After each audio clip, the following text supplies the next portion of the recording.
play, make sure he doesn't get cheese straight out, and he'll be absolutely fine. But if he insists on doing these experimental moves, I think he's going to have a lot of trouble because RedAlert is just too damn solid to fall to gimmicks like an early Void Ray. Yeah, I definitely agree. I want to see solid avoid. I was so happy to see the army that he had in Game 2, the massive gateways backed up by Psystorm, Templar.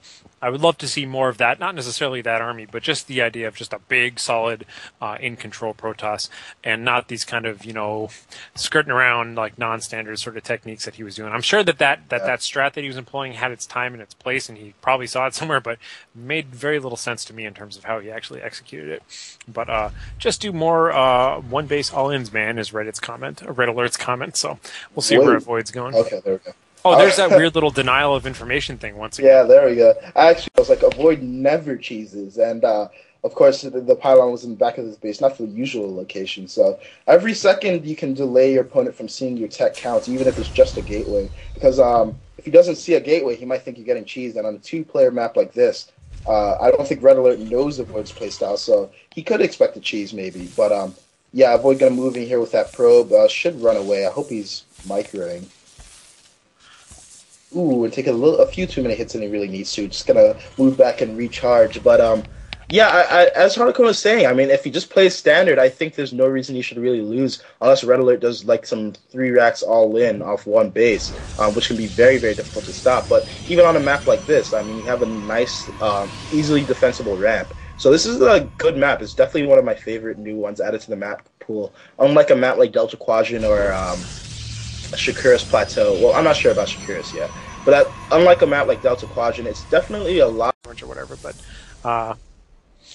it looks like C-Gnome's good to go again. All right, but yeah. So I'd like to see if he's going to actually take advantage of this map in any particular way, or if it's just going to be like a balanced up fight. Because right now it looks like RedAlert's doing a standard build, getting his command center as early as he can, getting early gas, which should indicate that he's getting a factory at some point soon. But we shall see.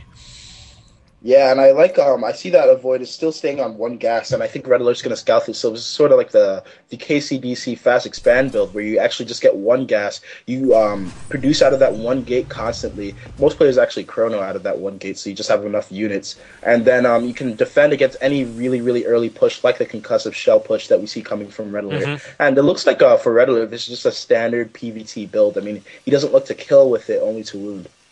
Yeah, I think he's just very confident, and I've said this before. Anybody who's listened to me cast before, it's like it's a sign of a good, confident player who just their strat isn't a secret. They just will do that strat regardless of whether it's known. It's just a good standard strat. They're confident with it.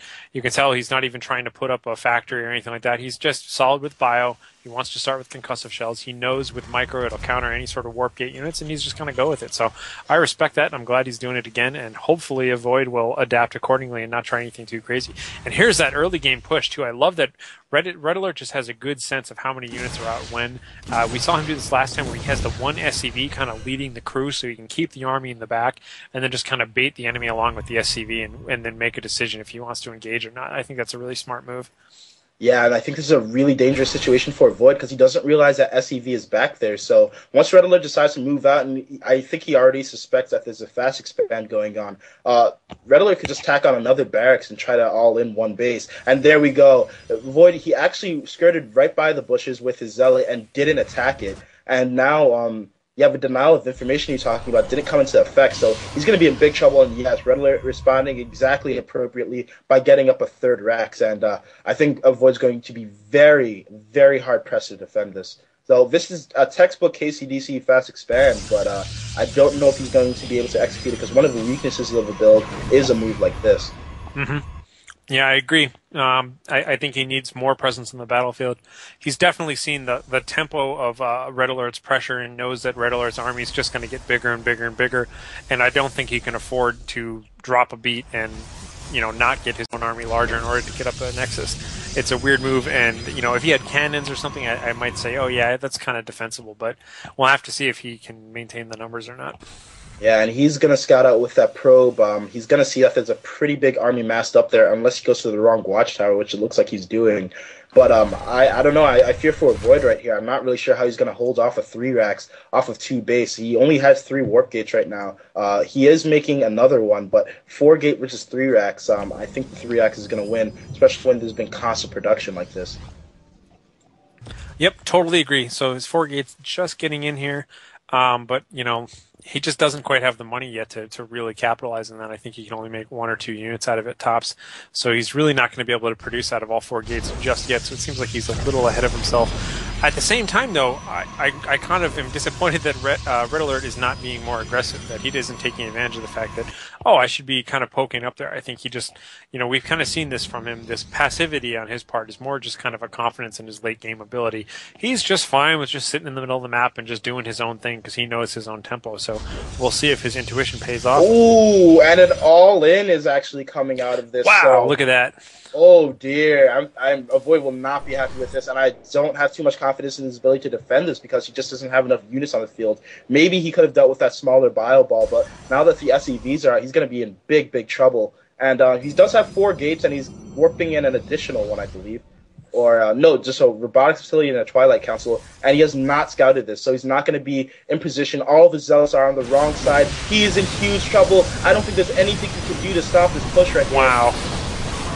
Yes, just absolutely monstrous. What a great way to capitalize on the fact that he suspects that his opponent doesn't have enough units. He just goes all in, and by the time that Avoid actually counters by going all in with his own drones, it's been too late.